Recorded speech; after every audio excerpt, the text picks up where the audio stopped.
Let's talk about Britain, a country famous for its love of tea, its legendary patience in queues, and, as it turns out, its willingness to make enormous bets on the future of energy. While the world knows Britain for its traditions and iconic landscapes, there's a new chapter unfolding, one that could define the nation for generations to come. At the heart of this high-stakes gamble is Sizewell C, two colossal nuclear reactors planned for the windswept Suffolk coast, right beside their aging predecessors. This isn't just another infrastructure project, it's a bold move that could reshape the country's energy landscape. The promise on the table? Enough low-carbon electricity to power a staggering 6 million homes, so every evening, millions can binge their favorite shows, cook dinner and keep the lights on, all while shrinking the nation's carbon footprint. The government insists it's essential, not just for keeping the lights on, but for securing Britain's energy independence and hitting those ambitious net-zero climate targets. In a world of rising energy prices and geopolitical uncertainty, that's no small thing. But here's the catch. Sizewell C comes with a jaw-dropping price tag: £38 billion. That's more than the annual budget of some small countries, and it's a figure that's left many experts and taxpayers reeling. It's a high-stakes bet that nuclear is the answer to Britain's energy woes, and that the country can actually afford to see it through. Investors are nervous, politicians are divided, and the public is watching closely. On one hand, it's a shot at clean, reliable power for decades to come, a chance to lead the world in green technology and energy innovation.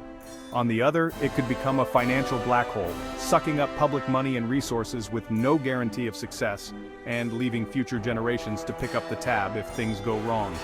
This isn't just about building a power station, it's about deciding what kind of country Britain wants to be: bold and risk-taking, willing to invest in the future, or cautious and conservative, wary of costly mistakes. The stakes couldn't be higher. The clock is ticking, and the world is watching to see if Britain's nuclear bet will pay off or become a cautionary tale for the ages. Let's talk money, because that's what this is really about. Sizewell C's cost ballooned to £38 billion, scaring off private investors. Nuclear projects are infamous for delays and overruns. Just ask anyone who's tried to build one. Investors saw a decade of risk, no returns until the end, and a project that could be derailed by anything from supply chain chaos to angry badgers. The original Chinese partner was pushed out, leaving a funding gap and even more uncertainty. Private investors want profit, not headaches. The traditional model, build now, get paid later, was a non-starter. The risk was too high, the timeline too long, and the chance of financial disaster too great. The government was left with a flagship project that nobody wanted to fund. They needed a new plan, a way to make this nuclear gamble look less terrifying to investors. Enter financial wizardry. Britain needed a miracle.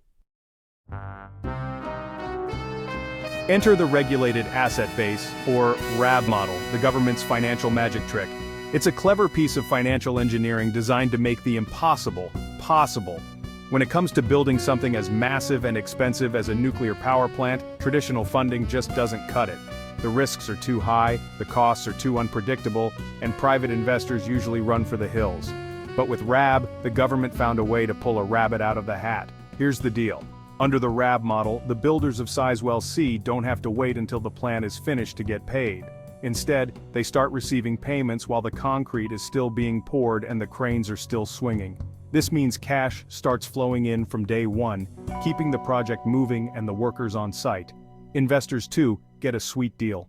Thanks to a small, regulated charge added to everyone's energy bills, they start seeing returns almost immediately. It's like getting a paycheck before the job is even done. This early return on investment makes the project much more attractive to big money players, who might otherwise steer clear of such a long-term gamble. But there's a catch. British households are now helping to fund the plant before it generates a single watt of electricity. Every month, a portion of their energy bill goes straight into the Sizewell C project, long before any power flows into their homes. It's a collective investment, whether people like it or not. For investors, this is a game changer: less risk, a steady income stream, and the comforting presence of government backing. The financial uncertainty that usually haunts nuclear projects is now shared, making it a much safer bet for those putting up the cash. Of course, the risk of delays and cost overruns doesn't just disappear. Instead, it's spread out across millions of people. If the project hits a snag, it's not just the investors who feel the pinch, it's the public too. The burden is shared, for better or worse. Critics argue that the RAB model simply shifts the pain to consumers, who could end up paying even more if costs spiral out of control. They worry that ordinary people are being asked to shoulder the risk for a project that may not benefit them for years to come.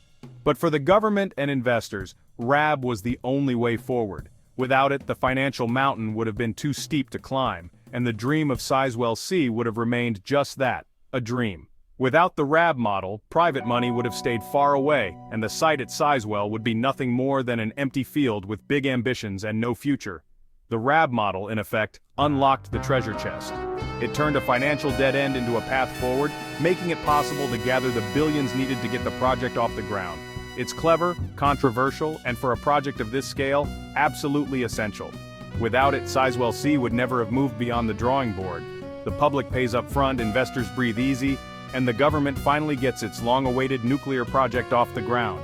It's a balancing act between risk and reward, public good and private profit. Like it or not, this is the new way to build big in Britain. The RAB model is rewriting the rulebook for major infrastructure, and Sizewell C is just the beginning. Even with the RAB model in place, which was supposed to make things safer for investors, there was still a lot of hesitation.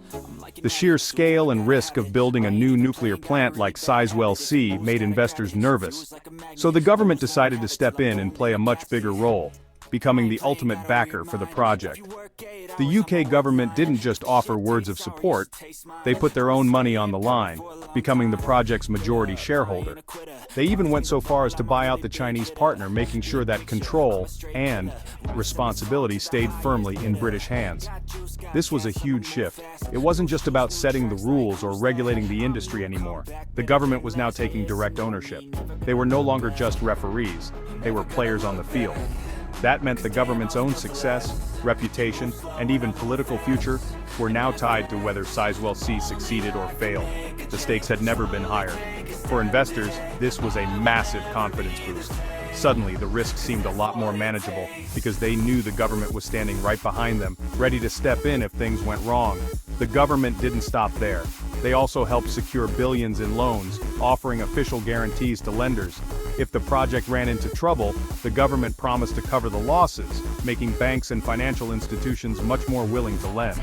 This made borrowing money for the project much cheaper, and suddenly Sizewell C looked like a much more attractive investment opportunity. The government attacked the funding problem from every possible angle, using the RAB model for equity, making direct investments, and providing loan guarantees. It was a full-court press to get the project off the ground. In effect, the government wrapped Sizewell C in a taxpayer-funded security blanket, shielding it from many of the financial risks that had scared off private investors in the past. The goal was simple but ambitious. Make investing in nuclear energy as safe and reliable as buying government bonds. If you trusted the UK government, you could trust this project. It was a masterclass in using the power of the public sector to attract private cash, showing how government intervention can unlock massive investments that might otherwise never happen. The message to the world was clear. Britain is all in on nuclear, and it's willing to put its money where its mouth is. Now the world was watching, curious to see if this bold approach would pay off and set a new standard for how governments can drive big, risky infrastructure projects forward. You can't sell a £38 billion project with spreadsheets alone. You need a story. The pitch, jobs, energy security, and climate action. Sizewell C promised tens of thousands of jobs, from construction to long-term operations. It would revive local economies and create a new supply chain across the UK. Energy security was another big selling point. No more relying on foreign gas or unpredictable markets. The plant would provide steady, homegrown power, immune to global shocks. And then there's climate change. Nuclear produces almost no carbon emissions. For a country aiming for net zero, that's a huge deal. Sizewell C would offset millions of tons of CO2, making it a green tech flagship. The government sold it as a way to have your cake and eat it. Jobs, security, and a cleaner planet. It was a carefully crafted sales pitch, irresistible to many, but not to everyone. The opposition was ready. Not everyone bought the government's glowing story. Opposition came fast and loud, from locals, environmentalists, and anti-nuclear activists. The Suffolk coast is a fragile ecosystem, and many feared years of disruption and damage to wildlife. Groups like the RSPB warned about threats to birds, marine life, and water supplies. Critics called it greenwashing, a destructive project dressed up as climate action. The nuclear waste problem loomed large, dangerous for thousands of years with no permanent solution. Opponents argued the money would be better spent on renewables, faster, cheaper, and safer. Their message: wrong project, wrong place, wrong time. You can't talk about Sizewell C without mentioning Hinkley Point C, Britain's nuclear cautionary tale. Hinkley's costs exploded from 18 to over £30 billion, with years of delays. Investors saw the chaos and wanted no part of a sequel. That's why Sizewell C switched to the RAB model, shifting risk from builders to consumers. Hinkley's contract for difference model left EDF holding the bag, but protected taxpayers. For Sizewell C, the government flipped the script. Consumers now share the risk, making the project fundable. The hope is that building a near-identical copy of Hinkley will be faster and cheaper. Lessons learned, supply chains built, workforce trained. The promise: this time things will be different, but history is watching. Sizewell C is central to Britain's net zero ambitions. The UK needs to ditch fossil fuels, and nuclear is pitched as the reliable backbone for a green grid. Renewables are great, but the wind doesn't always blow and the sun doesn't always shine. Nuclear provides steady 24/7 baseload power, essential for a stable grid. Supporters say Sizewell C is the perfect partner for renewables, filling the gaps when nature doesn't cooperate. Critics argue that new tech, batteries, smart grids, green hydrogen, will soon make big nuclear plants obsolete. They want a flexible, decentralized grid built on renewables and storage. The debate: centralized nuclear versus distributed renewables. The outcome will shape Britain's energy future and its climate legacy. The stakes couldn't be higher. So, Britain has placed its bet. Concrete is pouring, money is flowing. For investors, the RAB model means steady, low-risk returns. For the UK, the stakes are much higher. If all goes well, Sizewell C delivers clean, reliable power, jobs, and progress toward net zero. It could be a triumph of strategic thinking and national ambition. But if costs spiral and delays mount, it could become a financial nightmare, paid for by every household. The project could drain resources from faster, cheaper renewables, locking the UK into an expensive path. Ultimately, Sizewell C is about risk and who pays for it. It's a bet that the benefits will outweigh the costs for generations. Only time will tell if this was genius or a historic blunder.